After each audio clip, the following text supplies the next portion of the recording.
Hello, good morning, good afternoon, good evening. कैसे आप सब लोग? आई होप आप सभी बहुत अच्छे होंगे। और आज हम बात करने वाले हैं फाइनल अकाउंट के बारे में, और वो भी सोल प्रोप्राइटरशिप के बारे में। मेरा नाम है सी प्रतीक ठक्कर। अगर आपने अभी तक इस सेशन को लाइक नहीं किया तो लाइक कर दीजिए, शेयर कर दीजिए, चैनल को सब्सक्राइब जरूर से करिए।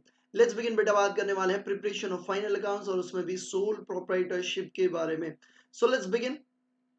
और यहाँ पे हम पढ़ने वाले, देखो वैसे आपने ये ऑलरेडी पढ़ा हुआ है शायद। अगर नहीं पढ़ा हुआ तो भी कोई इश्यू नहीं है, मैं ऐसे ही पढ़ाऊंगा जैसे आपने कुछ भी नहीं पढ़ा है।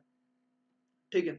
अगर हम बात करें कि अगर आपको सोल प्रोप्राइटरशिप मतलब जो एक इंडिविजुअल ओनर है, अगर उसका आपको अकाउंट्स बनाना है तो आप कैसे कैसे बनाओगे।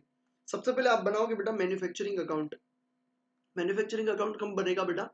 जब जो बिजनेस पर्सन है वो मैन्युफैक्चरिंग में इन्वॉल्व है, मतलब वो किसी चीज का मैन्युफैक्चर करता है और फिर बेचता है, तो हम बनाएंगे मैन्युफैक्चरिंग अकाउंट। मैन्युफैक्चरिंग अकाउंट में जितनी भी कॉस्ट आएगी, उसके बाद वो कॉस्ट को हम कहाँ पे ट्रांसफर करेंगे? ट्रेडिंग अकाउंट में। फिर वो सेल करेगा, ठीक है, और जो भी प्रॉफिट आएगा वो हम ट्रांसफर वो अपन बनाएंगे ट्रेडिंग अकाउंट। ट्रेडिंग अकाउंट में जो भी प्रॉफिट आएगा उसे अपन बोलेंगे ग्रॉस प्रॉफिट। ग्रॉस प्रॉफिट को हम ट्रांसफर करेंगे पीएनएल अकाउंट में, और पीएनएल अकाउंट में अदर इनकम एंड एक्सपेंसेस डालेंगे, जो सेल के रिलेटेड खर्चे या और कोई भी खर्चे जो मैन्युफैक्चरिंग एंड ट्रेडिंग में नहीं आए, वो डालने के बाद वहां पे आएगा बेटा प्रॉफिट। जो नेट प्रॉफिट आएगा वो बैलेंस शीट में जो अपन कैपिटल दिखाते हैं उसमें अपन क्या कहते हैं, प्रॉफिट है तो ऐड करेंगे, अदरवाइज अपन क्या करेंगे बेटा, लेस करेंगे। अगर मैन्युफैक्चरिंग कंसर्न नहीं है तो मैन्युफैक्चरिंग अकाउंट नहीं बनेगा। बाकी का जो ट्रेडिंग से है वो एज इट इज अपन उसे फॉलो करते जाएंगे। ठीक है। तो कैसे कैसे अकाउंट बनाएंगे, कैसे कैसे बनने वाला है, वो मैं आपको यहाँ पे बता देता हूँ। यहाँ पे आपको आ जाते हैं।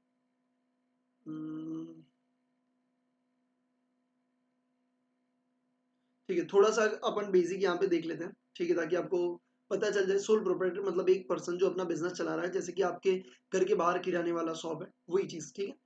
This type of business organization form by owner himself, मतलब खुद ने ही अपना बिजनेस बनाया होता है।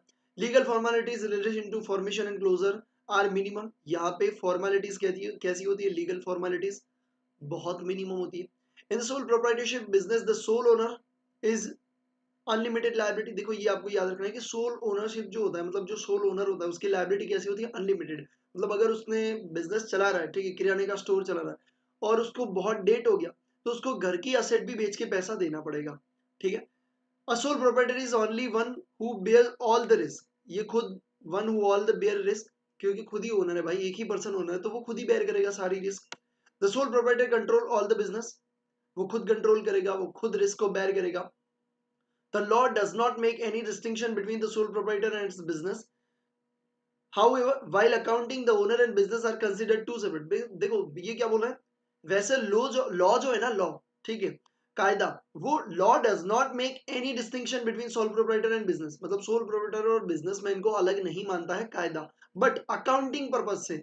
However however accounting, the owner and the business are considered as separate entities, separate legal entities. अपन पढ़े थे, पता है, चैप्टर नंबर 1 में। हाँ, तो यही मानते भैया, क्या मानते हैं कि ये जो है वो सेपरेट लीगल एंटिटीज है। ठीक है। तो यहाँ पे क्या बोल रहे हैं? अकाउंटिंग के हिसाब से अपने को ये देखना है कि ये क्या है, एक सेपरेट लीगल एंटिटी है। और इसीलिए अब देखो, आप बोलो कि भैया सेपरेट लीगल एंटिटी क्या कॉन्सेप्ट होता है? बेटा सेपरेट लीगल एंटिटी का कॉन्सेप्ट ये होता है कि आप ओनर और जो बिजनेस है दोनों अलग अलग चीज है। अब इसका फायदा क्या बेटा? फायदा ये है, गुड आफ्टरनून बेटा, गुड मॉर्निंग। ठीक है। इसका फायदा क्या है? इसका फायदा बेटा ये है कि अगर जो किराने वाला स्टोर है वो अपना बिजनेस चला रहा है, ठीक है, तो उसमें वो कौन सी इनकम डालेगा? जो किराने से हुई है, हाँ भैया। वो कौन सा खर्चा डालेगा? जो किराने के बिजनेस के कारण है। इसका मतलब ये वो पर्सनल खर्चा उसमें डालेगा? नहीं डालेगा। पर्सनल खर्चा माने तो वो घर के यूज के लिए गुड्स लेके गया, तो वो सेल नहीं है ना, तो वो कोई खर्चा है, तो वो उसमें रिकॉर्ड एज अ विड्रॉ होगा। ठीक है, बट वो खर्चा नहीं है। जैसे कि एग्जाम्पल के तौर पे अगर अपन माने, इसीलिए हम खर्चे से हटाने के लिए तो परचेज में से माइनस करते हैं, वो खर्चा नहीं है इसलिए। दूसरी बात, अगर अपन बात करें बेटा कि आप बिजनेस चला रहे हो, ठीक है, आप अपने अकेले ओनर हो, आप अपना दुकान चला रहे हो, ठीक है, कोई भी चीज की आप शॉप चला रहे हो, और आप अपनी गर्लफ्रेंड के साथ घूमने जा रहे हो, तो वो खर्चा थोड़ी ना बिजनेस का है। वो बिजनेस का खर्चा नहीं है, वो स्टाफ के चार्ज जाते हो तो ठीक है, वो भी पर्सनली है, उसको बिजनेस में मत डालना कि भैया स्टाफ को लेके गया मैं तो। मतलब स्टाफ को, एक लड़की को ऐसे ही अपने पर्सनल इंटरेस्ट के लिए लेके गए तो वो नहीं आएगा। बट हाँ, स्टाफ को अगर आप खुश करने के लिए लेके गए, उनको दिखाने के लिए, तो ये खर्चा है। ठीक है, मतलब आप अपनी बीवी को लेके जा रहे हो भैया, वो बिजनेस का पर्पज नहीं है, तो भैया वो क्या है? वो पर्सनल खर्चा है। तो पर्सनल खर्चा आप यहाँ पे एंटर नहीं करोगे, इसलिए बोलते भैया सेपरेट लीगल एंटिटीज। ठीक है, कोई बात नहीं, ओल्ड बुक में ये पेज नहीं है, कोई बात नहीं, कोई बात नहीं है। ठीक है, इतना सिर्फ आपको दिमाग में रखना, वैसे भी ये पूछे जाने वाली चीजें बहुत कम है। हाँ, शायद इस 4 में से ई तक, सॉरी 5 में से शायद एक आध एमसीक्यू बन सकता है। अगर आपको स्क्रीनशॉट लेना है तो बेटा ले लीजिए, दिया है तो देखो, नॉलेज मिल रहा है तो अच्छी बात है, पूछना तो कहीं से भी पूछ सकते हैं। अब ऐसा नहीं बोल सकते ये तो out of syllabus, out of syllabus नहीं है भाई, आपको सोल प्रोप्राइटर पढ़ा है तो ए टू जेड आपको पता होनी चाहिए। ठीक है, ऐसा है। ठीक है, आ जाओ, इसमें कौन से अकाउंट बनते हैं? Manufacturing, trading, PNL and balance sheet बनता है। मैन्युफैक्चरिंग अकाउंट में मैन्युफैक्चरिंग के रिलेटेड खर्चे दिखाते हैं। देखो मैन्युफैक्चरिंग अकाउंट कैसे बनता है पहले ये देख लेते हैं, आ जाओ बेटा। देखो मैन्युफैक्चरिंग अकाउंट में आप क्या करते हो, कुछ इस तरीके से आप हेडिंग डालते हो, manufacturing account for the period as period ended on, कौन से पीरियड पे वो एंड हो रहा है वो डेट लिखेंगे यहाँ पे। डेबिट साइड में आप क्या लिखते हो? खर्चे लिखते हो। क्रेडिट साइड में आप क्या करोगे? वो ट्रांसफर करोगे। ठीक है, तो यहाँ पे देखो आप क्या लिखोगे? ओपनिंग WIP, उसके बाद रॉ मटेरियल कंज्यूम्ड आएगा। रॉ मटेरियल कंज्यूम्ड का मतलब क्या होता है, किसी को पता है? जल्दी से मुझे कमेंट करके बताओ। भैया कॉस्टिंग में आया था? हाँ भैया आया था। देखो अगर रिकॉर्डिंग कर रहे हो, कॉस्टिंग देखना बाकी है तो नहीं समझ में आएगा, अदरवाइज रिकॉर्डिंग कर रहे हो, कॉस्टिंग देख लिया तो पता होगा। और अगर लाइव हो तो भैया कॉस्टिंग तो पहले खत्म कर दिया मैंने। बताइए क्या होता है? रॉ मटेरियल कंज्यूम्ड का मतलब होता है भैया opening raw material plus purchase minus closing, याद है? और ऐड करते हैं इनवर्ड वेजेस भी इसमें ऐड करते हैं। हाँ भैया, तो ये होता है आपका raw material consumed. Direct labour, direct expense, factory overhead आप इधर डालोगे, और यहाँ पे आप क्लोजिंग WIP लिखोगे। आप बोलोगे भैया यहाँ पे रॉ मटेरियल ओपनिंग क्लोजिंग नहीं आएगा? बेटा आएगा ना, बट वो कंज्यूम्ड में आ जाएगा। समझ में आया? वो कंज्यूम्ड में ऑलरेडी कवर हो जाएगा ना। आप ऐसे भी कर सकते हो, अगर आपको रॉ मटेरियल कंज्यूम्ड नहीं लिखना तो आप क्या लिखो? ओपनिंग रॉ मटेरियल, आप यहाँ पे लिखो परचेज ऑफ रॉ मटेरियल, और आप यहाँ पे लिख दो क्लोजिंग रॉ मटेरियल। तो भी भैया वही हो गया ना, रॉ मटेरियल कंज्यूम्ड, वही इंपैक्ट आएगी। ठीक है, फॉर एग्जांपल मैं आपको बता देता हूँ कि opening raw material is 10, purchase आपने किया 20 एंड क्लोजिंग इज 5, तो नेट आपने डेबिट कितना किया? 30 माइनस 5 25। और अगर आप रॉ मटेरियल कंज्यूम्ड करते तो भी क्या करते? 10 प्लस 20 मतलब 30, 30 माइनस 5, यहाँ पे आप सीधा कितना लिखते? 25 रॉ मटेरियल कंज्यूम्ड। अल्टीमेटली तो वही इंपैक्ट आती है। ठीक है, आई होप आपको दिमाग में घुस रहा होगा, अगर आपने कॉस्टिंग किया होगा तो समझ में आ गया होगा कि मैन्युफैक्चरिंग अकाउंट अपन कैसे, इसलिए मैं पहले वो पढ़ाया फिर आपको ये पढ़ा रहा हूँ। ठीक है, चलिए बहुत बढ़िया, आगे बढ़ते बेटा। इलस्ट्रेशन नंबर 1 आपको यहाँ पे दिया हुआ है कि आप क्या बनाओगे भैया? Prepare manufacturing account. अब ये क्वेश्चन जो है वो ओल्ड सिलेबस की बुक में नहीं है, बट आई रिकमेंड कि आप जरूर से इसे करिए। मैं आपको जरूर से रिकमेंड करूंगा कि बेटा आप ये इस क्वेश्चन को लिखना है आपको। ठीक है, ठीक है, तो सबसे पहले एक एक काम करिए, एक काम करिए, आप पहला जो फर्स्ट पेज है ना, एक पेज उसे छोड़ दीजिए। छोड़ना क्यों है? क्योंकि आपको पहले ये लिख लेना है।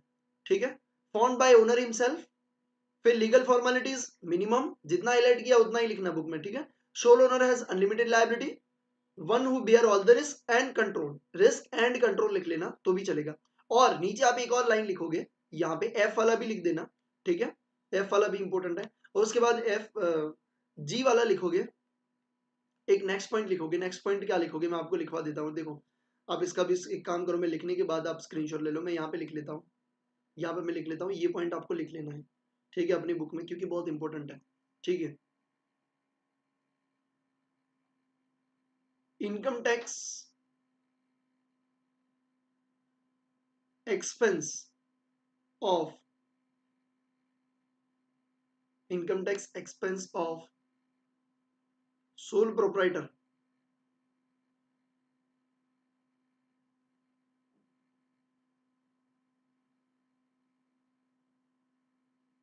Personal expense. ये कैसा है भैया? पर्सनल एक्सपेंस है, इसलिए ये PNL में नहीं आएगा। तो यहाँ पे मैं क्या लिखूँ भैया? PNL और क्रॉस किया में, यानी PNL में नहीं आएगा। ठीक है, और अगर बात करूं अदर देन सोल प्रोप्राइटर, समझाता हूं मैं क्या लिख रहा हूं। ठीक है, अदर देन सोल प्रोप्राइटर, यहां पे मैं लिखूंगा बिजनेस एक्सपेंस, बिजनेस एक्सपेंस, समझा दूंगा मैं क्या लिख रहा हूँ, डो नॉट वरी। PNL में अपन करेंगे भैया यस। ठीक है, अभी आप स्क्रीनशॉट ले लीजिए, मैं 1 मिनट के लिए, 1 सेकंड के लिए हट जाता हूँ। सॉरी, 1 सेकंड रुको, इसको छोटा कर देते हैं।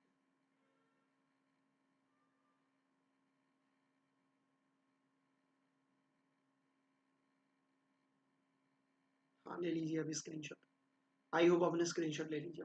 ठीक है, आ जाओ अभी, बहुत बढ़िया।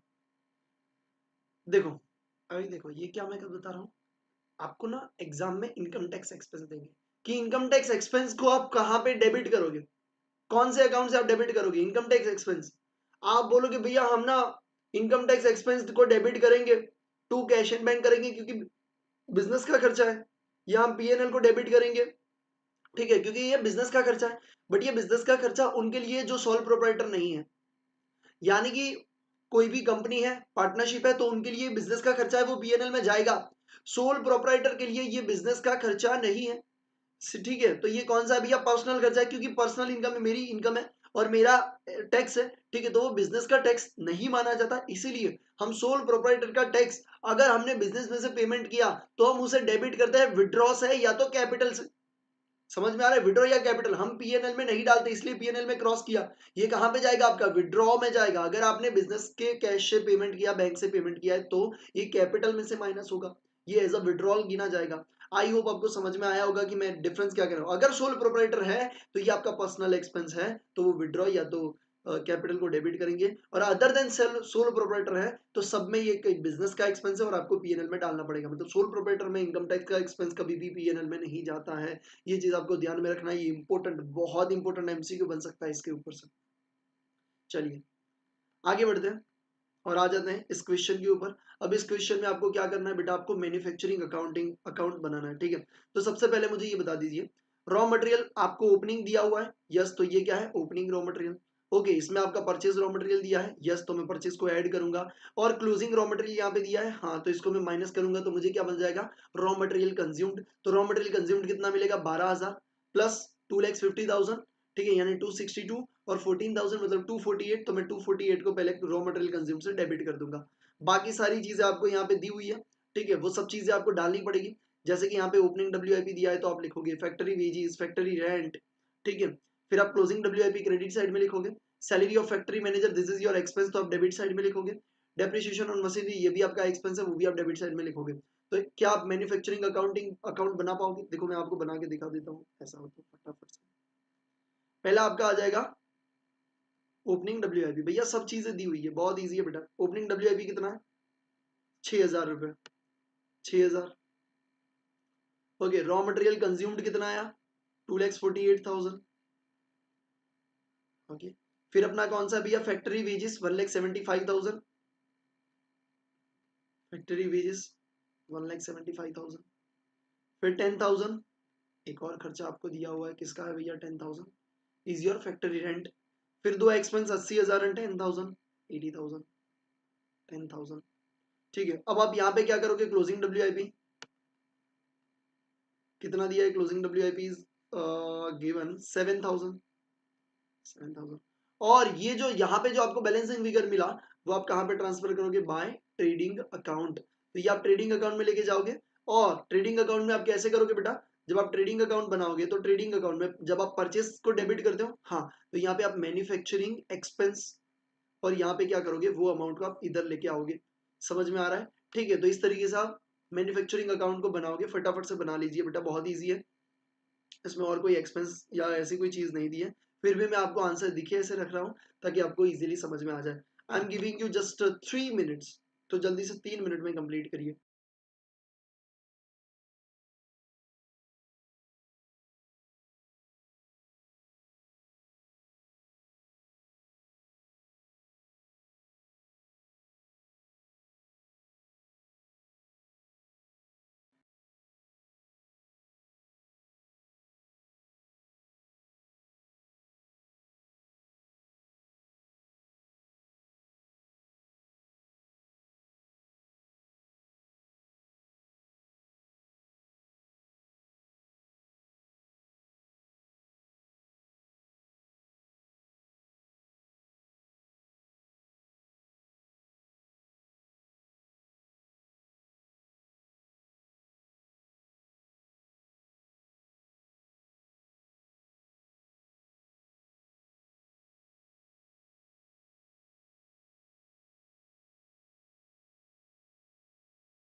डन हो जाए तब बताना बेटा, डन हो जाए तब बताना मेरे को कि भैया हो गया।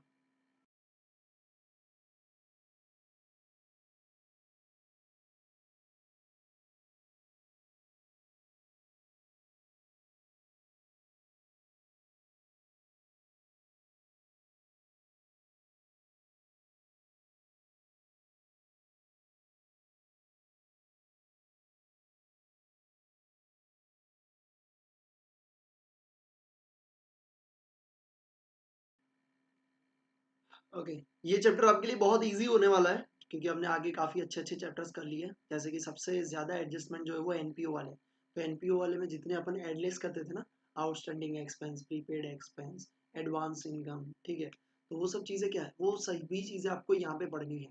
ठीक है, तो ये चैप्टर आपके लिए बहुत ईजी रहने वाला है। हाँ, कुछ एडजस्टमेंट है जो आपको नहीं सीखनी है, जो मैं आपको सिखाने वाला हूँ। क्या मैं आगे बढ़ूँ बेटा? डन, बहुत बढ़िया, thank you so much for your confirmation. Let's go. अभी अपन बात करते हैं। देखो, मैं ट्रेडिंग अकाउंट आपको सिखाऊं क्या? वैसे ट्रेडिंग अकाउंट मैंने आपको कैपिटल एंड रेवेन्यू ट्रांजैक्शन में सिखाया था, याद है? फिर भी सिखा देता हूँ। देखो, कुछ इस तरीके से बनता है आपका ट्रेडिंग अकाउंट। ठीक है, ये आपका होता है बेटा ट्रेडिंग अकाउंट। मेरे ख्याल से सिखाने की जरूरत नहीं है, फिर भी मैं बता देता हूँ। यहाँ पे आपका आता है बेटा ओपनिंग स्टॉक। ठीक है, यहाँ पे आपका आता है परचेज। परचेज में आप कुछ एडजस्टमेंट मारते हो, जैसे कि विड्रॉल हो गया, ठीक है, अदर देन सेल हो गया, कोई भी आउटफ्लो हो गया, ठीक है, परचेज रिलेटेड एक्सपेंस डालते हैं। मेरे को ये बताओ, कैरेज इनवर्ड आएगा कि नहीं आएगा? यस और नो बताओ। कैरेज इनवर्ड क्या ट्रेडिंग अकाउंट में आएगा कि नहीं आएगा? डेफिनेटली आएगा। क्या कैरेज आउटवर्ड आएगा? भैया नहीं आएगा। क्यों? क्योंकि वो सेल का खर्चा है, याद है ना? हाँ, ओके। वेजीज एंड सैलरी आएगा कि नहीं आएगा? डेफिनेटली आएगा, क्योंकि पहले वेजीज है। समझो, पहले वेजीज है, तो वेजीज किसका आइटम है? ट्रेडिंग का, तो वो आएगा। बट अगर सैलरी एंड वेजीज है तो नहीं आएगा, वो पीएनएल में जाएगा। समझ में आता है? जो पहले नाम लिखा, ठीक है। अगर नहीं समझ में आया तो बताओ, तो मैं लिख के बता देता हूँ। जीपी यहाँ पे आएगा, यहाँ पे आएगा सेल, यहाँ पे outflow of the goods, outflow of goods other than sale. और ये किसने पे रिकॉर्ड किया जाता है? कॉस्ट पे रिकॉर्ड किया जाता है। ये चीज आप हमेशा ध्यान में रखना भैया। ये कैसे रिकॉर्ड करते हैं अपन? एट ए कॉस्ट पे रिकॉर्ड करते हैं। सेल वैल्यू पे, सेलिंग प्राइस इनटू क्वांटिटी पे रिकॉर्ड करते हैं। क्लोजिंग स्टॉक आप कैसे रिकॉर्ड करते हो? कॉस्ट और NRV, which ever is lower. समझ में आता है? ठीक है, इस तरीके से अपन यहाँ पे करते हैं। ठीक है, जो मैं वेजिस वाला बोला वो क्या बोला, फिर से बता देता हूँ। अगर वेजिस पहले लिखा है एंड सैलरी लिखा है, तो हम ये खर्चा मानेंगे मेजोरिटी वेजिस वाला, तो हम लेके जाएंगे ट्रेडिंग में। अगर सैलरी एंड वेजिस बोला है तो पहला कौन सा है? सैलरी, तो हम इसको लेके जाएंगे पीएनएल में। ठीक है, तो अगर ऐसे जैसे दो कंबाइन में दिए तो अब इस तरीके से ट्रीट करोगे। जो पहला दिया है उसी का नेचर हम पूरा का ट्रीट करके हम उसे डाल देंगे। ठीक है, आ जाइए। अब ये ट्रेडिंग अकाउंट कैसे बनाना है वो हम सीधा क्वेश्चन से ही करते हैं। वैसे आपको बेसिक वाली चीजें तो पता है, तो ये सब चीजें I think I don't need to explain you. ठीक है, लेट्स गो। बात करते बेटा इलस्ट्रेशन नंबर 2। और आपकी बुक में शायद दिया है इलस्ट्रेशन नंबर 1, है ना? ओल्ड बुक में आ जाओ। तो ओल्ड बुक में इलस्ट्रेशन नंबर 1 है, यहाँ पे इलस्ट्रेशन नंबर 2 है, कोई दिक्कत नहीं है। आ जाओ, पढ़ते हैं। Following are the ledger balance presented by Messrs P Sen as on 31st March 2021। आपको स्टॉक दिया है, ये ओपनिंग स्टॉक है बेटा। ये आपको परचेज दिया है, कैरेज इनवर्ड दिया है, वेजेस दिया, फ्रेट दिया है, sales, return inward. Okay, what is the meaning of the return inward? कोई बताएगा what is the meaning of the return inward? जब मैं पूछूं आपको कमेंट तुरंत करने के, ठीक है? रिटर्न इनवर्ड क्या है भैया? ऐसा रिटर्न जिसमें गुड्स इन आ रहा है। इन कब आएगा? जब हमने सेल किया, रिटर्न आ रहा है, तो it's a cell return. Okay, okay,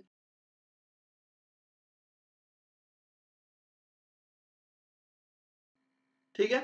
और रिटर्न आउटवर्ड का मतलब, रिटर्न आउटवर्ड का मतलब कैसा है? क्या है? ऐसा रिटर्न जिसमें गुड्स आउट हो रहा है। मतलब क्या है? परचेज किया था फिर वापस जा रहा है, परचेज।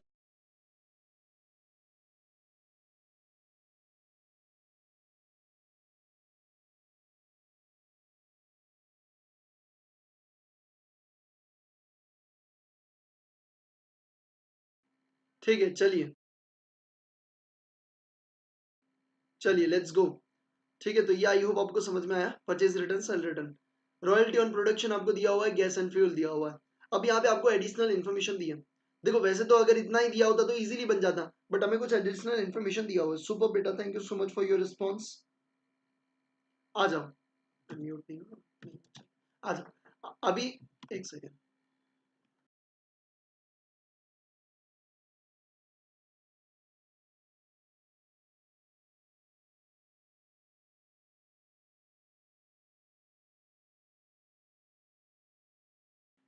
चलिए लेट्स गो बेटा, एडजस्टमेंट को पढ़ते हैं। एडजस्टमेंट क्या बोल रहा है? Stock on 31st March 2021, market price is 21,000 and cost is 20,000। Okay, यहाँ पे सेलिंग एक्सपेंस नहीं दिया, that means market price is equal to NRV ले लेंगे। और आप कैसे कॉस्टिंग क्लोजिंग स्टॉक को कैसे वैल्यू करते हो अकाउंटिंग में? देखो कॉस्टिंग में आप क्लोजिंग स्टॉक को वैल्यू करते हो एट ए कॉस्ट, बट ये हम फिनेंशियल अकाउंटिंग कर रहे हैं, इसमें हम वैल्यूएशन करते हैं कॉस्ट और NRV which ever is lower. तो मुझे ये बताओ क्लोजिंग स्टॉक आपका कितना आएगा, 20 या 24? कितना आएगा बताओ भैया? 20,000 अपना क्लोजिंग स्टॉक आएगा, क्योंकि कॉस्ट और NRV which ever is lower.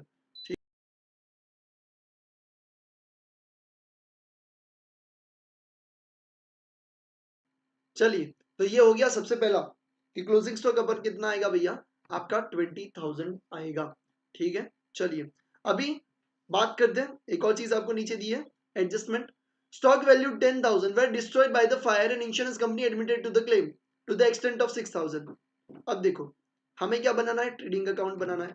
तो ये एबनॉर्मल लॉस जो होता है, ये क्या है भैया, एबनॉर्मल लॉस है। ठीक है, तो एबनॉर्मल लॉस को हम कहाँ पे दिखाते हैं भैया, ट्रेडिंग अकाउंट में क्रेडिट साइड में दिखाते हैं, ट्रेडिंग में क्रेडिट साइड में दिखाते हैं। और ये इंश्योरेंस क्लेम मिला, वो हम कहाँ पे दिखाते हैं भैया, इंश्योरेंस क्लेम में पीएनएल में जब एबनॉर्मल लॉस दिखाते हैं डेबिट साइड में, उसमें से माइनस करते हैं। ये ट्रेडिंग में से माइनस नहीं होता, याद है कंसाइनमेंट में भी मैंने बोला था, क्योंकि कंसाइनमेंट का खर्चा हम गिन रहे थे तब माइनस नहीं किया था, वो जनरल पीएनएल में जाएगा, यहाँ पे भी ट्रेडिंग में नहीं जाएगा, पीएनएल में जाएगा। तो ये जो 6,000 है भैया, ये 10,000 तो आएगा, 10,000 ट्रेडिंग में क्रेडिट साइड में डालोगे, बट ये 6,000 पीएनएल में से माइनस करते हो, याद है ना? ठीक है, तो चलो नेक्स्ट एक और एडजस्टमेंट डालते हैं। आ जाओ, और क्या एडजस्टमेंट दी है, लेट्स गो बेटा। एक और एडजस्टमेंट दी है आपको, goods purchase for 6,000 on 29th March 2021 but still lying in the transit. Okay, transit में एक ऐसा गुड्स है जो 6,000 का, हमने परचेज खुद तो किया, बट ट्रांजिट में, ट्रांजिट में मतलब अभी ट्रक में आ रहा है। Not at all recorded in the books.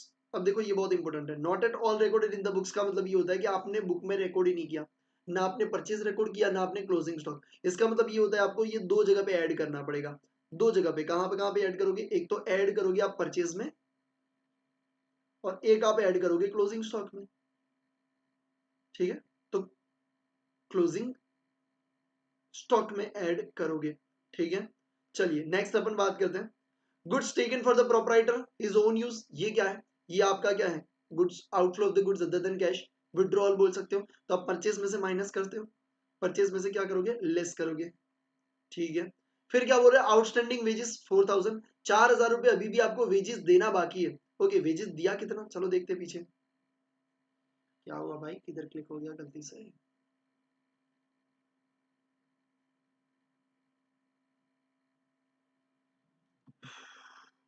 हो जा। एक काम करो, आप ट्रेडिंग अकाउंट का स्ट्रक्चर बना दो भाई, आ गया, चलो आ जाओ। देखो वेजेस कितना दिया है, 30,000 का वेजेस हमने पेमेंट किया है। ठीक है, 30,000 का वेजेस हमने पेमेंट किया, और क्या बोल रहे हैं, 4,000 अभी भी देना बाकी है। भैया 30,000 दे दिए, 4 अभी भी देना बाकी है, तो इस महीने का कितना, इस वर्ष, इस ईयर का कितना खर्चा होगा, 34,000 होगा। तो 30 प्लस 4,000 आउटस्टैंडिंग वाला। ओके, मतलब ये अपन क्या करेंगे, ऐड करेंगे। Next one, freight was paid in advance 1,000, मतलब हमने एडवांस में 1,000 पे कर दिए हैं। ओके, हमने टोटल कितना पे किया, 8,000, और 1,000 नेक्स्ट ईयर का है, तो इस साल का कितना होगा, 7,000। तो ये 1,000 अपन क्या करेंगे, लेस करेंगे। आई होप आपको समझ में आया होगा। ठीक है, तो अभी अपन क्या करेंगे, जल्दी से जल्दी ट्रेडिंग अकाउंट का स्ट्रक्चर बनाइए, और फटाफट से हम क्या करते हैं, साथ में मिलके ये ट्रेडिंग अकाउंट को कंप्लीट करते हैं। आ जाइए बेटा, ट्रेडिंग अकाउंट का स्ट्रक्चर बना लीजिए। ट्रेडिंग अकाउंट आ जाइए। पहला एक पेज आपको वो लिखना है, वो छोड़ देना, क्योंकि आपको आपकी बुक में अगर नहीं है, ओल्ड बुक में, तो आप ले लेना। ठीक है, ओल्ड वाले, न्यू का तो कोई दिक्कत नहीं। चलिए, सबसे पहले ओपनिंग स्टॉक कितना, 10,000।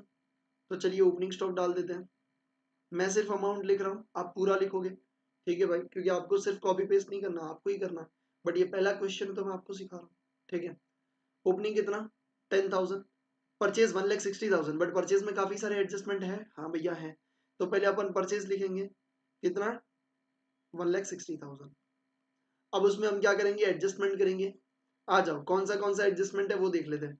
सबसे पहले अगर अपन बात करें, आ जाओ, यहाँ पे था 6,000 वाला, 6,000 अपने को ऐड करना पड़ेगा, क्योंकि वो अपन ने कहीं पे भी रिकॉर्ड नहीं किया। और ये विड्रॉल 3,000 का गुड्स जो है, वो अपने को माइनस करना पड़ेगा। ठीक है, तो 6,000 को ऐड करना है, 3,000 को माइनस करना है, प्लस परचेज रिटर्न भी तो आपको दिया हुआ है 10,000 का, तो वो भी अपने को माइनस करना पड़ेगा।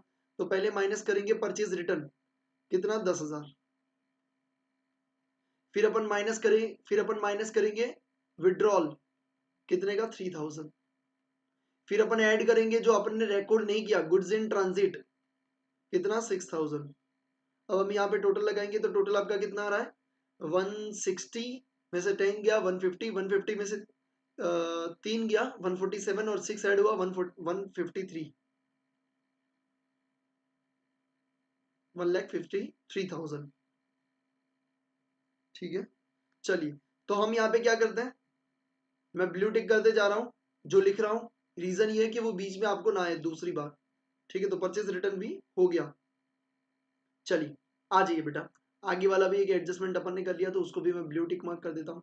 जैसे कि ये वाला हो गया, हाँ भैया अब ये 6,000 वाला इसलिए मैं ब्लू टिक नहीं कर रहा क्योंकि उसका क्लोजिंग स्टॉक में एडजस्टमेंट मारना बाकी है।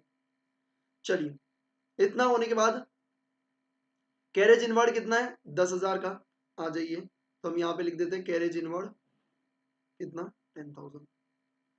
फिर अपन लिखते हैं भैया फ्रेट, अरे सॉरी वेजिस 30,000, वेजिस कितना है 30,000 प्लस आउटस्टैंडिंग मतलब अभी भी पे करना बाकी है कितना 4,000। टोटल आपका वेजेस कितना बना बेटा 34,000। 30,000 आपने पे किया, 4,000 अभी भी पे करना बाकी है, मतलब इस साल का कितना होगा 34। फिर आता है फ्रेट 8,000, फ्रेट 8,000 और एडवांस में कितना पे किया 1,000, मतलब नेक्स्ट ईयर का 1,000 है, तो इस साल का कितना होगा भैया, टोटल 8 पेमेंट किया उसमें से 1,000 अगले साल का है, तो इस साल का 7,000 माइनस एडवांस 1,000, तो इस साल का आपका खर्चा कितना बेटा 7,000। ठीक है भैया, तो मैं एक बार जितना मैंने अभी एडजस्टमेंट मारा उसको मैं टिक मार्क कर देता हूँ, कैरेज इनवर्ड हो गया, वेजिस हो गया, फ्रेट हो गया। ठीक है, आगे हमने दो चीजें ले ली, ये वाले एडजस्टमेंट 5 एंड 6 वाले, इतना हो गया एकदम से बढ़िया। चलिए आ जाइए, अभी अपन बात करते हैं सेल के बारे में। सेल कितना है 3 लाख, सेल कितना है बेटा 3 लाख। ओके, उसमें से माइनस सेल रिटर्न करेंगे, सेल रिटर्न कितना दिया 16,000। टोटल नेट सेल आपका कितना बचा 2,84,000। बहुत बढ़िया, तो ये भी आपका हो गया बेटा खत्म। चलो सेल रिटर्न भी खत्म। Royalty 6,000, gas and fuel 2,000। चलो रॉयल्टी, सॉरी ब्लू से नहीं रेड से ही लिख रहा हूँ, रॉयल्टी 6,000, गैस एंड फ्यूल 2,000। आई ला रेड से लिखना है, मैं क्या कर रहा हूँ। Royalty 6,000, gas and fuel 2,000।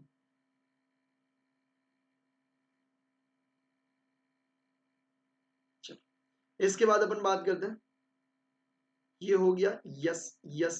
अभी अपने को और कौन सी चीज बाकी है, क्लोजिंग स्टॉक 20,000। चलिए तो इधर लिखते हैं भैया बाय, अरे यार बाय क्लोजिंग स्टॉक कितना 20,000। ठीक है, उसके बाद अपन क्या करेंगे, उसके बाद अपने को क्लोजिंग स्टॉक में ऐड करना है 6,000 ऐड करना था। हाँ भैया तो इसको ऐड कर लेते हैं, चलो 6,000 को ऐड करेंगे। ठीक है, गुड्स इन ट्रांजिट, तो आ जाओ यहाँ पे ऐड कर दें क्लोजिंग स्टॉक में, ऐड गुड्स इन ट्रांजिट कितना 6,000। टोटल क्लोजिंग स्टॉक आपका कितना बचा 26,000। ठीक है, आ जाओ अभी बात करते हैं, अब कौन सा बचा, सिर्फ एक ही एडजस्टमेंट बचा है, वो है सेकंड वाला। क्या बोल रहे हैं, स्टॉक वैल्यू 10,000 वो डिस्ट्रॉय, तो वो क्या है एबनॉर्मल लॉस। एबनॉर्मल लॉस इधर लिखेंगे अपन, एबनॉर्मल लॉस कितना 10,000। कई लोग बोलेंगे भैया क्लोजिंग स्टॉक में ऐड नहीं करेंगे, नहीं बेटा, एबनॉर्मल लॉस अलग चीज होती है, क्लोजिंग स्टॉक अलग चीज होती है। ठीक है, एबनॉर्मल लॉस अलग से दिखाते हैं। ठीक है, तो आपकी बुक में दिया है गलत है, ऐसे ही आप करोगे। ठीक है, ऐसे ही आप करोगे। चलिए तो टोटल मार देते हैं, कितना टोटल हो रहा है 284, 10, 294, 294 और 6,000, 3 लैक्स और 20,000, 320। ओके, यहाँ पे नेट प्रॉफिट कितना आ रहा है 2, gross profit, sorry net profit कहाँ से आएगा, ये कहाँ पे जाएगा 2 PNL और ब्रैकेट में लिखेंगे GP। ठीक है,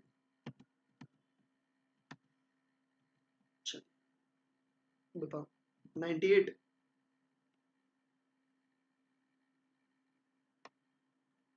ओके, इसमें कोई डाउट है तो मेरे को बताओ, और अदरवाइज क्वेश्चन कंप्लीट करने के बाद मुझे डन डना डन बताइए। कोई भी एडजस्टमेंट में समझ में नहीं आया तो मुझे बताइए, अदरवाइज क्वेश्चन कंप्लीट करने के बाद मुझे बताइए। Done done done done done.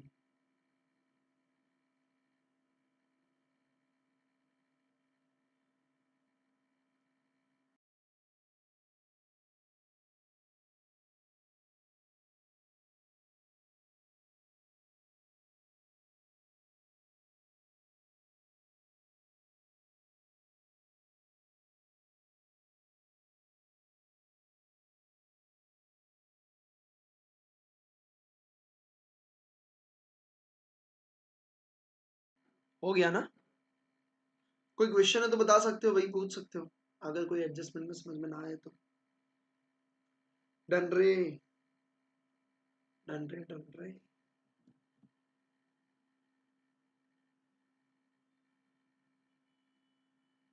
जिंदा हो तो बताओ। क्या भैया जिंदा है? अरे नहीं अभी। ओ भाई बताओ रे जल्दी। या तो हमारी कमेंट काम नहीं कर रहे हैं, या तो आपके हाथ।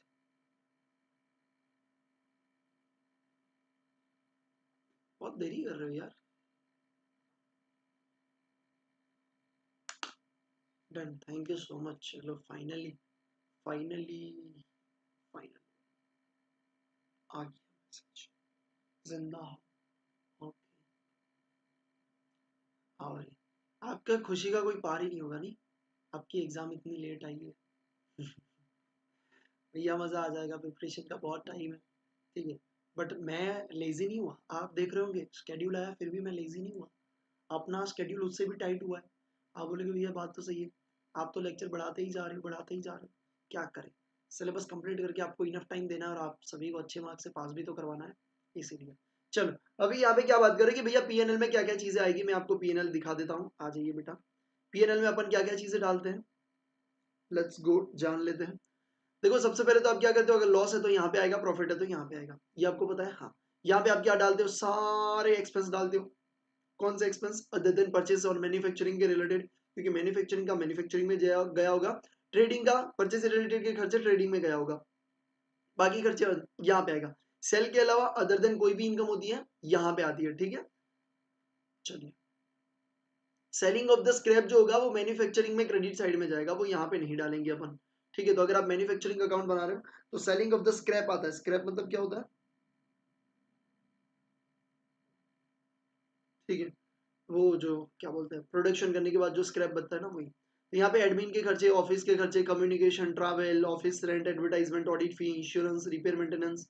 रिपेयर मेंटेनेंस कौन सा? ओनली रेवेन्यू वाला, कैपिटल वाला असेट में ऐड होता है, याद है ना, कैपिटल रेवेन्यू ट्रांजेक्शन, ठीक है। सेलिंग एंड डिस्ट्रीब्यूशन इधर, बेड डेट इधर, salesman commission, interest on loan. Interest on loan, अगर आपने इंटरेस्ट लिया, लोन लिया हुआ है असेट को परचेज करने के लिए या बनाने के लिए, तो जब वो पुट टू यूज होगा उसके पहले का इंटरेस्ट कहाँ पे जाएगा? वो भी कैपिटल नेचर का होता है और असेट में ऐड होता है। Depreciation, amortisation, financial expense, bank charges, loss on sale of asset, capital account में प्रॉफिट अपन ट्रांसफर करेंगे और कैपिटल को ऐड करेंगे, अगर लॉस होगा तो माइनस करेंगे, ठीक है। यहाँ पे इनकम की बात करें तो other income, interest received, commission, profit on sale of asset, rent received, etcetera etcetera. तो ये होता है आपका पीएनएल अकाउंट, ठीक है। चलिए आ जाइए, क्या दिया है इलस्ट्रेशन नंबर 3, जो आपको ओल्ड बुक में दिखाई देगा इलस्ट्रेशन नंबर 2। लेट्स गो, पढ़ते हैं। Indicate where the following item will be shown, मतलब बोल रहे कि भैया कहाँ पे following item will be shown, मतलब कहाँ पे दिखाएंगे, ट्रेडिंग अकाउंट में या पीएनएल अकाउंट में। ओके, अभी देखो ये क्वेश्चन आपको बुक में लिखने की जरूरत नहीं है, आपको बुक लेने की जरूरत नहीं है। आपकी जो बुक है ना इंस्टीट्यूट दी, वहीं पे आप आंसर लिखते जाओगे।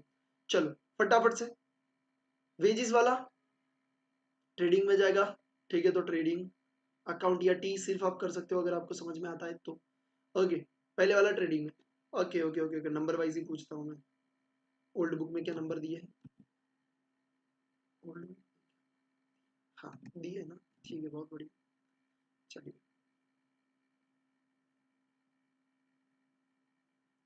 ओके सेकंड बताइए मुझे, सेकंड का क्या आंसर आएगा, सेकंड वाला, सेकंड वाला बताइए। सैलरी, पी और ट्री, पी और टी, ऑब्वियसली भैया पीएनएल में जाएगा। ओके, ये थर्ड वाला बताइए जल्दी से, थर्ड वाला बी कहाँ पे जाएगा, पी। ओके, फोर्थ वाला पावर एंड फ्यूल बताओ, टी। ओके, सॉरी, फिफ्थ वाला बताइए, रिपेयर टू मशीनरी, बताइए फिफ्थ, पी। ठीक है, सिक्स वाला बताइए, चलिए सिक्स वाला maintenance of office building, maintenance of office building कहाँ पे जाएगा, कहाँ पे जाएगा, पी, सिक्स वाला पी। आप अपनी बुक में लिखते जाना टी और पी, ठीक है। चलिए, सेवेंथ वाला परचेज रिटर्न, परचेज रिटर्न कहाँ पे आता है भैया, बताइए मुझे कहाँ पे आता है, पी और टी, ये तो आता है टी में। Closing stock of WIP T में जाएगा। अब आप बोलोगे भैया closing stock of WIP manufacturing में नहीं आएगा, बेटा आएगा, बट यहाँ पे पूछा क्या है, पूछा क्या आपको, ये पूछा है कि ट्रेडिंग में आएगा या पीएनएल में, मैन्युफैक्चरिंग का ऑप्शन नहीं दिया, इसलिए अपन ट्रेडिंग लिखेंगे। समझ में आया, चलिए बहुत बढ़िया। इसके बाद 9 वाला टी, 10 वाला इंटरेस्ट रिसीव्ड कहाँ पे आएगा, पी, ठीक है। उसके बाद आपका किधर गया ये, commission paid P, telephone expense P, travel P, insurance P, audit fee P, carriage inward T, carriage inward भैया, कैरेज आउटवार्ड होता तो क्या होता, पी में जाता, ठीक है। आ जाओ, देखो फ्रेट आउटवार्ड पी में जाएगा, बेड डेट पी में जाएगा, provision for outstanding rate P में जाएगा, रिटर्न इनवार्ड मतलब सेल रिटर्न टी में जाएगा, ठीक है। उसके बाद अपन बात करते बेटा, आ जाइए, डिस्काउंट अर्नड मतलब डिस्काउंट रिसीव्ड, पीएनएल में डेप्रिसिएशन, पीएनएल में प्रिंटिंग वाला, पीएनएल में सेल वाला, टी में।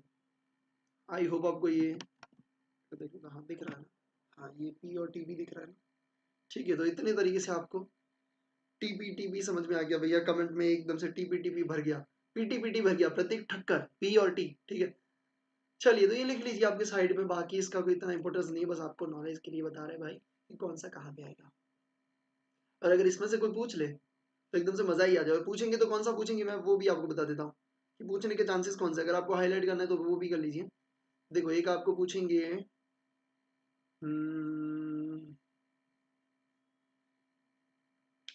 प्रोविजन, एक पूछ सकते हैं 19 वाला, एक आपको प्रिंटिंग स्टेशनरी पूछ सकते हैं, फिर आपको एक पावर एंड फ्यूल, ये सबसे ज्यादा याद रखना, ठीक है। फिर मेंटेनेंस वाला कैपिटलाइज मत करना, ठीक है, दोनों को मिक्स करके पूछ सकते हैं कि बैलेंस शीट में जाएगा, पीएनएल में जाएगा, ट्रेडिंग में जाएगा, मैन्युफैक्चरिंग में जाएगा, पीएनएल में आएगा भाई, ठीक है। तो ये भी आपको ध्यान में रखना है। फिर क्लोजिंग डब्ल्यूआईपी, अगर वो तो समझ में आ जाएगा, अगर मैन्युफैक्चरिंग है तो मैन्युफैक्चरिंग में डालोगे। बाकी हम्म, हम्म, बस ये चार है जो मुझे लगता है कि शायद आपको पूछने हो तो पूछ सकते हैं, बाकी तो बहुत सिंपल है, ठीक है। चलो आगे बढ़ते हैं और बात करते हैं illustration number 4 of the new book and 3 of the old book. आ जाइए,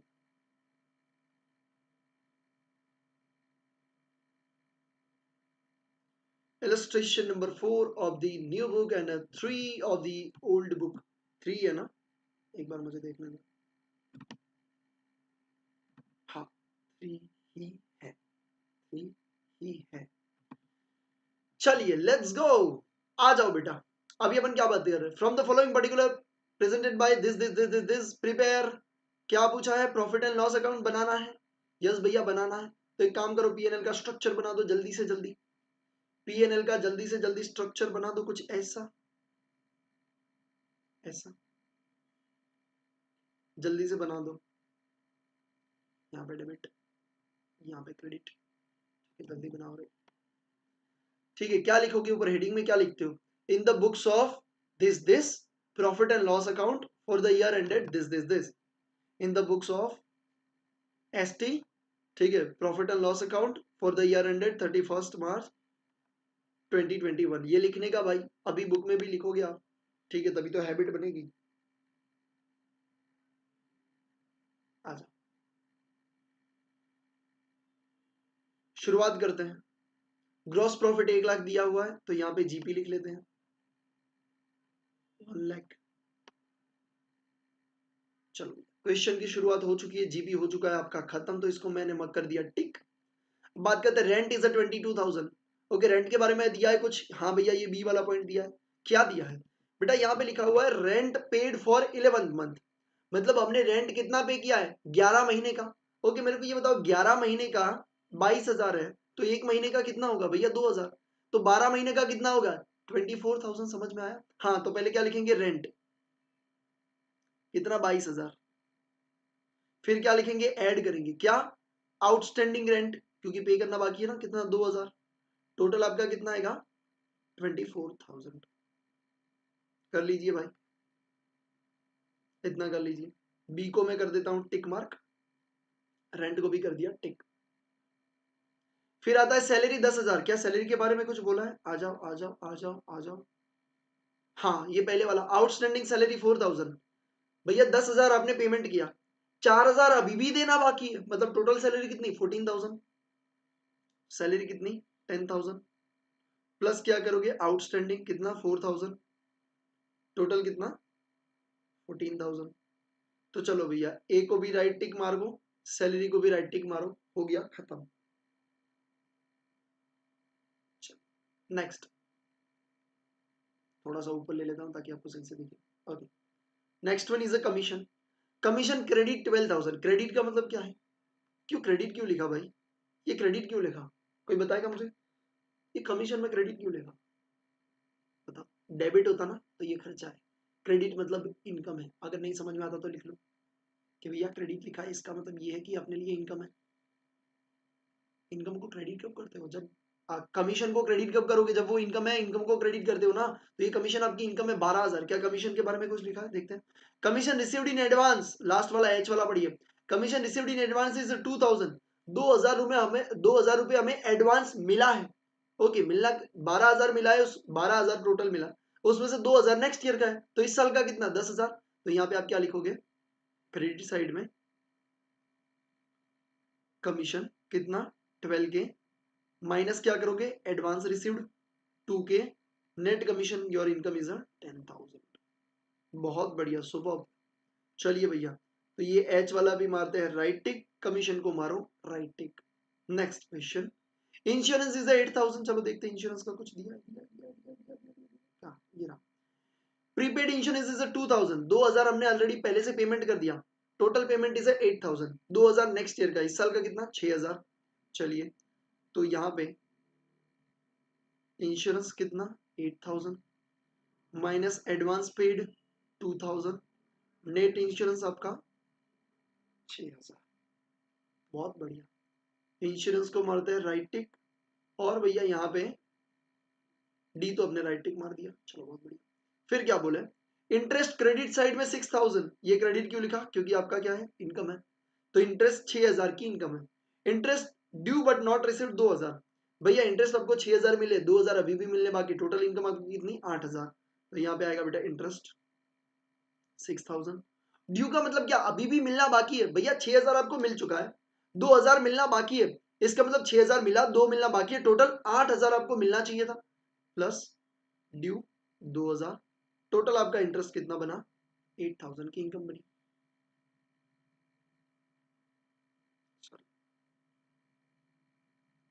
8,000, ठीक है आ जाइए, तो यहाँ पे इंटरेस्ट वाला भी मार देते हैं राइट टिक, ठीक है। इससे क्या होगा आपको इजीली समझ में आएगा भैया कौन सी चीज बाकी है। फिर आता है बेड डेट इज 2,000, ठीक है, और क्या बोला फर्दर बेड डेट इज 2,000, चलो तो बेड डेट कितनी टोटल 4,000। ओके हो गया, तो ये आधा बेड डेट वाला तो हो गया, ठीक है, पीछे वाला प्रोविजन वाला अभी भी बाकी है, ये बेड डेट भैया आपका हो गया। चलिए next, provision for bed date is 4,000, okay 4,000 already आपको प्रोविजन दिया हुआ है, चलो इसको ध्यान में रखेंगे आगे जब प्रोविजन वाला आएगा तब, ठीक है, उसको मैं बाद में करवाता हूँ क्योंकि इंपॉर्टेंट टॉपिक है इसलिए। सन्ड्री डेटर 40,000 है, okay discount received is 2,000, discount आपको मिला है, ठीक है कितना 2,000 का, तो ये आपके लिए इनकम है, हाँ भैया डिस्काउंट रिसीव्ड कितना 2,000। फिर क्या बोला है ये भी हो गया खत्म। प्लांट एंड मशीनरी कितने का 80,000 का है, और प्लांट एंड मशीनरी पे डेप्रिसिएशन कितना 10%, तो कितना होगा डेप्रिसिएशन 8,000, तो depreciation plant and machinery depreciation कितना 8,000। ठीक है, यहाँ पे हो गया खत्म। अभी एक ही पॉइंट बाकी है, कौन सा? प्रोविजन फॉर बेड डेट वाला। ठीक है, इतनी चीजें आई होप आपको समझ में आ गई अगर प्रोविजन फॉर बेड डेट में आपको समझाने वाला। ओके, सबसे पहली बात बेटा कि अगर मैं आपको यहाँ पे बताऊं तो आपको यहाँ पे क्या बोला है? Make a provision for bed date 5% on sundry debtor. ये मेक की जगह मेंटेन करना चाहिए, ये मेक को हटाइए और क्या लिखिए? मेंटेन। क्या लिखिए? मेंटेन। मेंटेन का मतलब ये होता है कि आपके जितने डेटर है उसके 5% आपकी प्रोविजन होनी चाहिए, ना ज्यादा ना कम।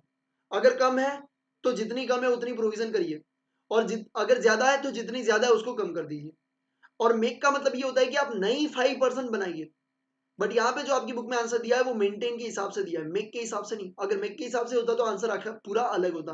तो यहाँ पे आप लिखिए मेंटेन। एक एक वर्ड काफी डिफर करता है बेटा, ठीक है। चलिए, अब मेंटेन मतलब आपको 5% प्रोविजन रखनी है।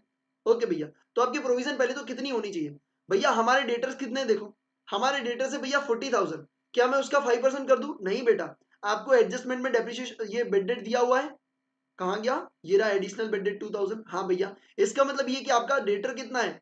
भैया हमारा जो डेटर है वो 40,000 माइनस एडिशनल बेड डेट जो आपको यहाँ पे दी हुई है ना ऑलरेडी, ये वाली, ये वाली, ये तो भैया एडजस्टेड है, वो एडजस्टेड है। तो आपको माइनस कौन सी एडिशनल माइनस करोगे? कितनी? 2000। अब आपका नया कितना बना भैया डेटर? 38,000। और आपको प्रोविजन कितनी मेंटेन करनी है? 5%। यानी आपकी प्रोविजन कितनी होनी चाहिए? आपकी भैया प्रोविजन होनी चाहिए 1900, इसका 5%। हाँ भैया, आपकी प्रोविजन अभी कितनी है? भैया हमारी प्रोविजन ये दी हुई है, देखो 4000 की प्रोविजन है। प्रोविजन की कौन सी बैलेंस होती है? क्रेडिट बैलेंस होती है। प्रोविजन कितनी है? 4000। प्रोविजन कितनी है? 4000।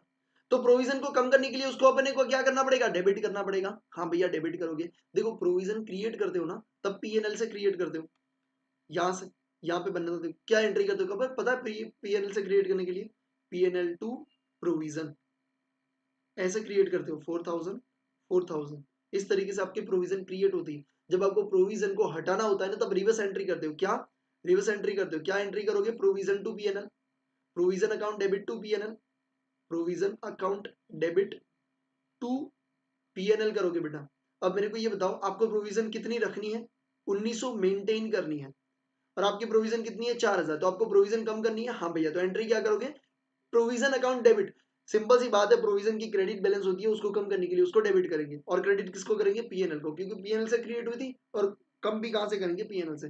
तो कितना करेंगे? 4000। आपके पास प्रोविजन है, रखनी कितनी है? 1900। तो आपको कितने से कम करनी है? 2100 से।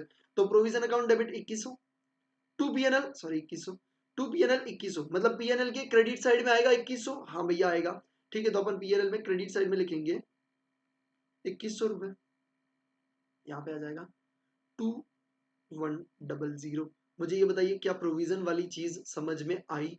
ठीक है, अगर यस तो कमेंट में पी लिख दीजिए प्रोविजन के लिए।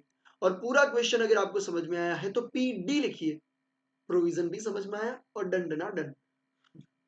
ठीक है, तो बताइए, क्योंकि पूरा क्वेश्चन भी हमने यहाँ पे कर लिया है सॉल्व। अभी आपको सिर्फ क्या करना है? एडलेस करके प्रॉफिट निकालना है, और इसमें कुछ है ही नहीं।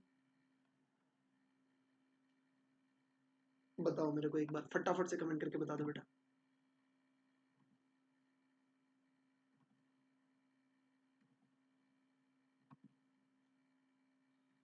अगर यस पीडी अगर कमेंट कर रहे हो तो फटाफट से अब आप क्या करो, यहाँ पे प्रॉफिट निकाल लो और पीएनएल अकाउंट को क्लोज कर दो। ठीक है, प्रॉफिट निकाल के पीएनएल अकाउंट को क्लोज कर दो और बात हो जाएगी खत्म। Thank you so much Shruti for your PD. जल्दी से जल्दी प्रॉफिट निकाल दीजिए और उसके बाद लिखिए डन। प्रॉफिट निकालने के बाद डन लिखिए। कोई बात नहीं, क्वेश्चन पूरा कर लीजिए। प्रोविजन समझ में आ गया ना? अभी क्वेश्चन पूरा कर लीजिए, जिनका लिखना बाकी है लिख लीजिए, लिखने के बाद मुझे डन बताइए। ठीक है बेटा, क्वेश्चन ओके लिख ले, प्रॉफिट निकाल लो। प्रॉफिट मुझे कमेंट करके बता सकते हो अपना सही आ रहा है ना आंसर के साथ? भैया आंसर में कितना आ रहा है? ऐसा ना हो कि कोई गलती हो तो भैया बता देना मेरे से, हाँ, क्योंकि हो जाता है भाई कभी कभी फ्लो फ्लो में। 66,100। मेरे को बताना कि अपना प्रॉफिट इतना आ रहा है 66,100।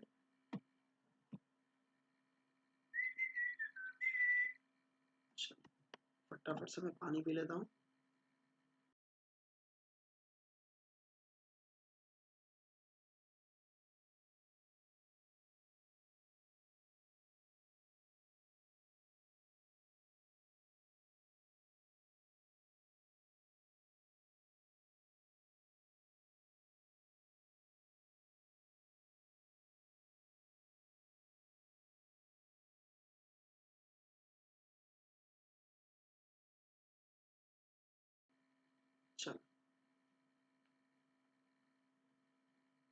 हो गया डन।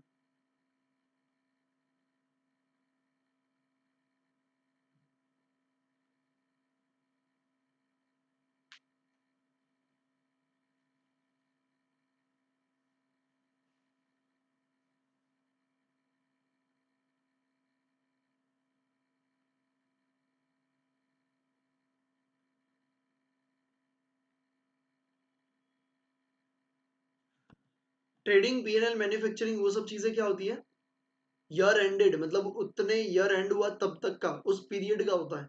और बैलेंस शीट एज ऑन होता है, क्योंकि वो बैलेंस दिखाता है, तो एक स्पेसिफिक दिन पे किसी चीज का कितना बैलेंस था, इसीलिए वो अपन एज ऑन लिखते हैं। ठीक है, आज का लैंड का बैलेंस कितना है, फिक्स एसेट का कितना है, वो इसीलिए एज ऑन होता है। ठीक है बेटा,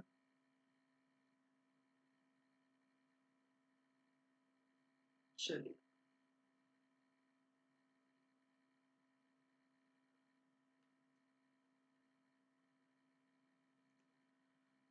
तो अभी यहाँ पे आपको बैलेंस शीट दिया हुआ है। बैलेंस शीट कैसे बनता है, आपको कैपिटल यहाँ पे दिखाई जाता है। कैपिटल में आप क्या करते हो, ऐड करते हो क्या, प्रॉफिट। ठीक है, या तो एडिशनल कैपिटल, और लेस क्या करते हो, लॉस, या तो विड्रॉल आप क्या करते हो, लेस करते हो इसमें से। फिर आप यहाँ पे लॉन्ग टर्म लाइबिलिटीज लिखते हो, फिर आप करंट लाइबिलिटीज लिखते हो। ठीक है, यहाँ पे आप फिक्स एसेट लिखते हो, आफ्टर डेप्रिसिएशन आप लिखोगे, और यहाँ पे करंट असेट भी आप यहाँ पे इसी तरीके से दर्शाते हो। ठीक है, तो बैलेंस शीट के बारे में मुझे आई डोंट थिंक सो कि मुझे आपको कुछ ज्यादा चीजें बताने की जरूरत है। लिख लिया ना आपने क्वेश्चन, तो इलस्ट्रेशन नंबर 5 के ऊपर बढ़ते बेटा। यहाँ पे आपको क्या बोल रहे, क्या बोल रहे, क्या बनाना है अपने को, बैलेंस शीट बनाना है। ठीक है, अरे ओल्ड सिलेबस में एक क्वेश्चन एक्स्ट्रा है ना, देखने तो एक बार, एक क्वेश्चन एक्स्ट्रा है, मतलब इसमें क्वेश्चन नंबर 1 एक्स्ट्रा है, उसमें क्वेश्चन नंबर कौन सा एक्स्ट्रा है, 4 वाला। हाँ 4 वाला नहीं है ना, इसमें नहीं है, तो एक काम करते हैं, ओल्ड बुक से पहले क्वेश्चन नंबर 4 करते हैं, फिर इसको करते हैं। ये 5th वाला, उसमें भी 5th है ओल्ड में, तो पहले 4 वाला कर लेते हैं। आ जाओ आ जाओ आ जाओ भैया, कोई छोड़ना नहीं है, ओल्ड न्यू दोनों से करेंगे, जहां पे मैक्सिमम क्वेश्चन सब उठा लेंगे भाई। आ जाओ। कहाँ गया, कहाँ गया, मटेरियल, मटेरियल टू,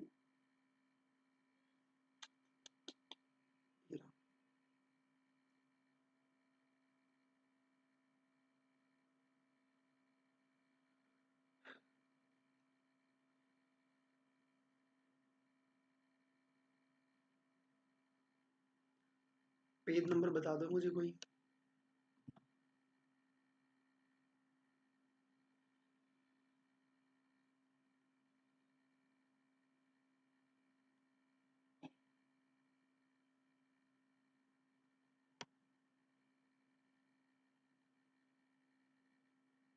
हाँ, profit and loss appropriation.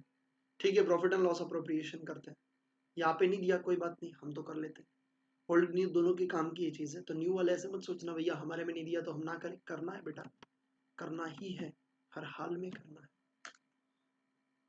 Illustration 4 में, हाँ ओपन कर रहा हूँ मैं, ये आ गया देखो, आजा आजा आजा, सिंधी कहानी पे लाए, ना ना ना ना ना ना जय हो, आजा। इलिस्ट्रेशन नंबर 4 देखो, मैंने लास्ट बैच में पढ़ाया हुआ है, यहाँ पे दिया हुआ है। ठीक है, आ जाओ। ओहो, इसको मैं क्लियर करता हूँ।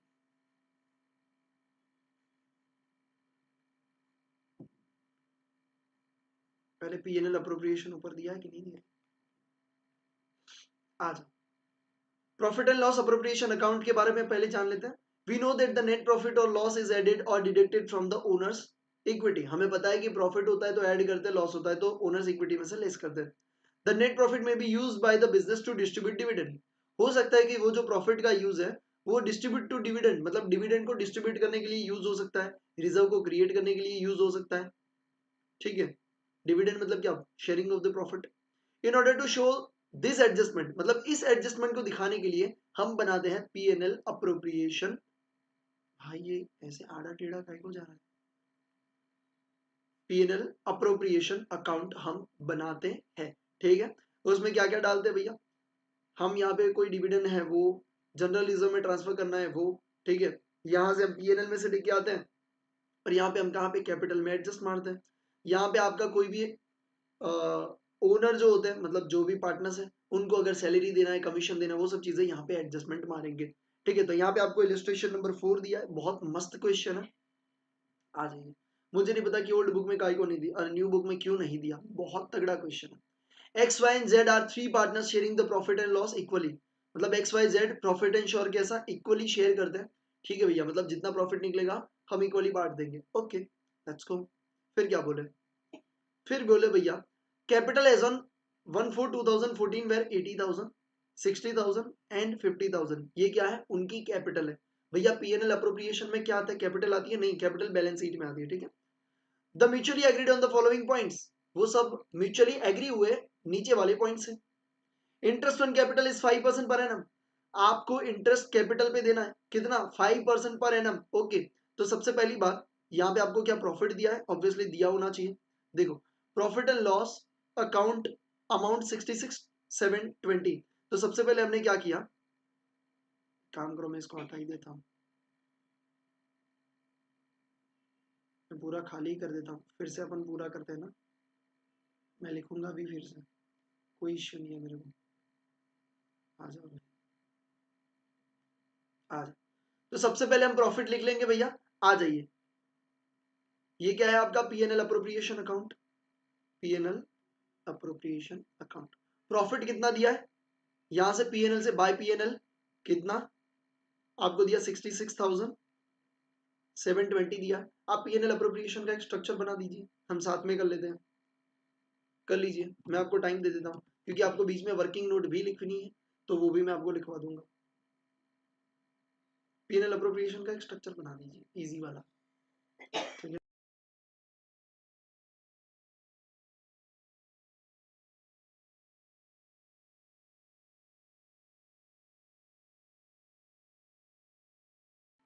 चलो तो सबसे पहले प्रॉफिट लिख लिया, अब क्या बोल रहे हैं, नेक्स्ट वाला ये बढ़िया, interest on capital is 5% per annum, तो कैपिटल पे इंटरेस्ट देना है, किसको देना है भैया, कंपनी को देना है, आइल्ला मतलब हमारे पार्टनरशिप को देना है, तो पार्टनरशिप किसको देगी भैया, पार्टनर्स को देगी, तो ये क्या होता है, खर्चा होता है। एडजस्टमेंट में पढ़े थे भैया, ठीक है, याद है एडजस्टमेंट वाला चैप्टर था, opening entry, closing entry, transfer entry और एडजस्टमेंट एंट्री में पढ़े थे। इंटरेस्ट ऑन कैपिटल क्या एंट्री होती है, interest on capital is a expense, interest on capital is a expense for a business, तो interest on capital account debit to capital account होता है, हाँ भैया। तो हमें क्या करना है, कैपिटल में क्रेडिट करना है और पीएनएल अप्रोप्रिएशन से डेबिट करना है, क्योंकि पीएनएल अप्रोप्रिएशन में डेबिट साइड में क्या डालोगे, खर्चे डालोगे या प्रोविजन क्रिएट करोगे तो वो डालोगे, ठीक है। तो चलिए कितना डालना है, 5% पर एनम, ओके। तो 80,000 का एक्स का कितना, 80,000 एक्स की अगर मैं बात करूं इंटरेस्ट, 80,000 इंटू 5%, वाई का कितना है, जेड का कितना, वाई का है भैया 60,000 इंटू 5%, जेड का कितना है 50,000 इंटू 5%, तो ये क्या बनेगा भैया, आपको इंटरेस्ट डेबिट करना पड़ेगा, कितना आएगा 4,000, 3,000,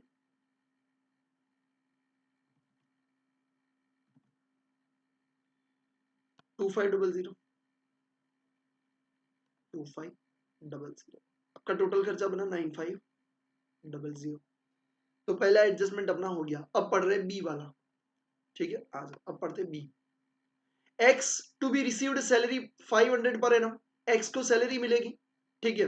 तो यहाँ पे भैया एक्स को अपने को क्या देनी है, सैलरी कितनी, 500 पर मंथ, तो 12 महीने का कितना हुआ, 500 इंटू 12 कितना, 6,000। तो यहाँ पे अपन क्या करेंगे, टू सैलरी ब्रैकेट में एक्स कितनी, 500 इंटू 1200, अरे सॉरी 500 इंटू 12 आ जाएगा 6,000, सैलरी वाली भी एंट्री हो गई। अभी अपन पढ़ने वाले हैं C, Y to be received commission 4% on a net profit after charging such commission, ये बहुत इंपॉर्टेंट है, ये बहुत ही इंपॉर्टेंट है, सी वाला पॉइंट। सी वाला पॉइंट क्या कह रहा है, फिर से पढ़ते हैं, Y to be received commission 4% on a net profit after charging such commission, commission charge करने के बाद जो प्रॉफिट बचेगा उसके ऊपर क्या मिलेगा, उसके ऊपर 4% कमीशन, इसका मतलब ये होता है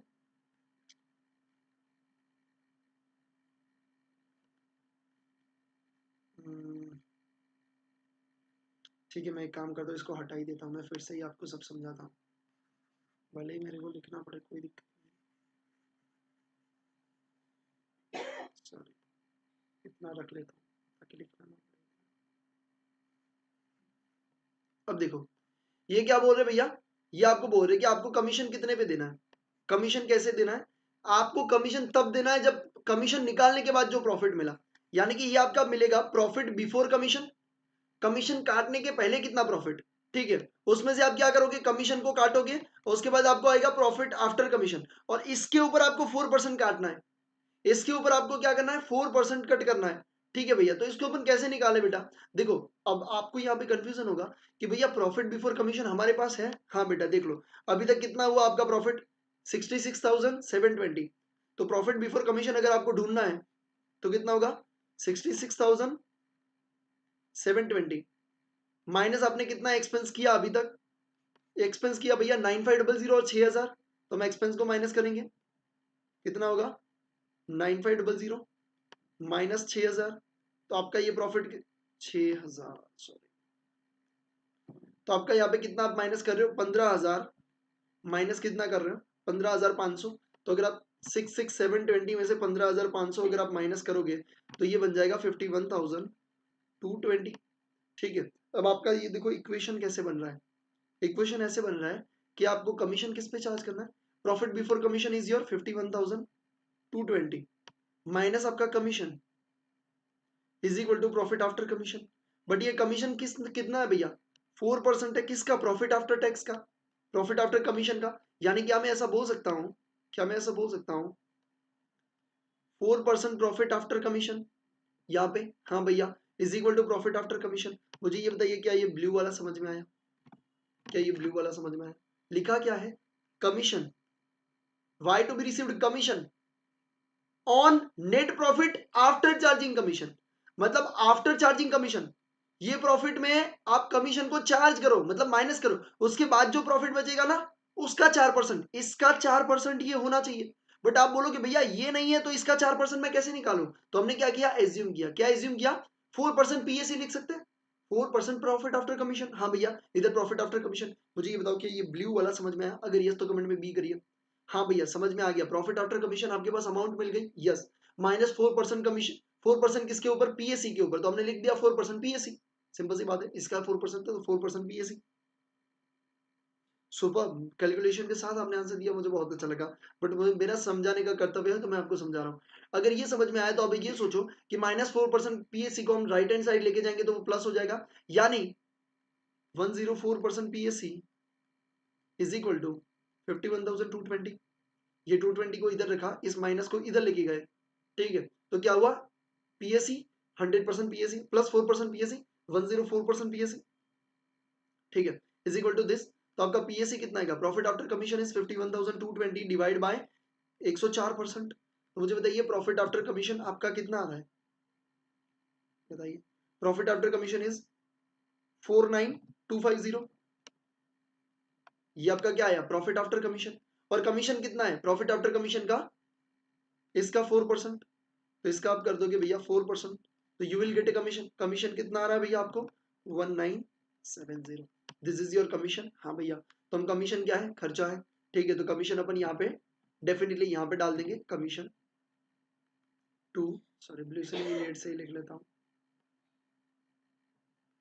टू कमीशन कितना 4%, ठीक है, अरे सॉरी 1970 ब्रैकेट में लिखेंगे वाई, वाई को कमीशन दिया, अब देखो आप इसका 4% किया तो भी आपको मिल गया, हाँ भैया, अगर आप इस फॉर्मूला में रखते तो भी मिल जाता, ठीक है, प्रॉफिट आफ्टर कमीशन आप लिख लेते यहाँ पे कितना 49,250, तो आपको बैलेंसिंग फिगर भी यही मिल जाता, ठीक है, तो आपका इक्वेशन एकदम से परफेक्ट हो जाता, ठीक है, इसके बाद आगे बढ़ते बेटा, after charging all other item, मतलब सारी चीजें चार्ज करने के बाद 10% net profit to be transfer to general reserve, मतलब सारी चीजें चार्ज करने के बाद आपको क्या करना है, 10% जनरल रिजर्व में चार्ज करना है, ठीक है, मतलब सारी चीजें मतलब क्या, सारी चीजें मतलब ये नेट प्रॉफिट, उसमें से ये सारी चीजें पहले माइनस करो, चलो भैया तो माइनस करते हैं, तो क्या होता है, अगर आप आफ्टर चार्जिंग ऑल करने जाओगे तो पहले आपका नेट प्रॉफिट कितना है 66,720 माइनस 9500 माइनस 6000 माइनस 1970। तो आपको ये कितना मिला, ये आपको अमाउंट मिला 40 कितना मिला 49,250, सॉरी 49,250 प्रॉफिट आफ्टर कमीशन वही है। हाँ भैया, इसके ऊपर कितना 10%, तो इसका 10% कितना जनरल रिजर्व में जाएगा 4925। ये कहाँ पे जाएगा बेटा, to general reserve. I hope आपको ये भी समझ में आया होगा। अगर यस तो अभी अपन क्या निकालेंगे, प्रॉफिट निकाल देंगे। आ जाइए प्रॉफिट निकालते हैं। ठीक है, अभी अपन क्या करते हैं, प्रॉफिट निकाल देते हैं। टू क्या कर देंगे, एक्स वाई एंड जेड तीनों को कितना प्रॉफिट डालना है, इक्वल प्रॉफिट डालना है। हाँ भैया, चलिए आ जाइए, तो इक्वल प्रॉफिट डाल देते हैं। अगर अपन यहाँ पे टोटल करें 66,720, उसमें से हम इतना निकालेंगे तो प्रॉफिट आपका टोटल बच रहा है 44,325। और अगर एक एक में डालेंगे तो 14,775, 14,775 इक्वल डालेंगे, क्योंकि आपको पहले भी बोला है इक्वल रेशियो है। अगर नहीं बोला होता तो भी इक्वल लेते हैं, क्योंकि कुछ नहीं बोला तो, अगर अलग रेशियो बोला होता तो अलग लेते हैं। ठीक है, तो ये आपका बन गया पीएनएल प्रोप्रिएशन अकाउंट। अगर डन हो चुका है, thank you so much Shruti for your response. Okay, मेरे से पहले आपने कैलकुलेशन कर दिया, बहुत बढ़िया। इलस्ट्रेशन नंबर 4 अगर डन है तो कमेंट में डन डन डन बता दीजिए, कोई डाउट है तो अभी बता दीजिए। ठीक है, thank you so much for watching this session, I hope you really enjoy. मिलते हैं नेक्स्ट सेशन में, और मैनेजमेंट का जो नेक्स्ट सेशन है मैं उसके बारे में आपको अपडेट देता हूँ कि कैसे करना है। ठीक है, मैं आपको मैसेज कर देता हूँ अभी। ठीक है, 3 बजे जो है ना। Okay, thank you so much, जय हिंद।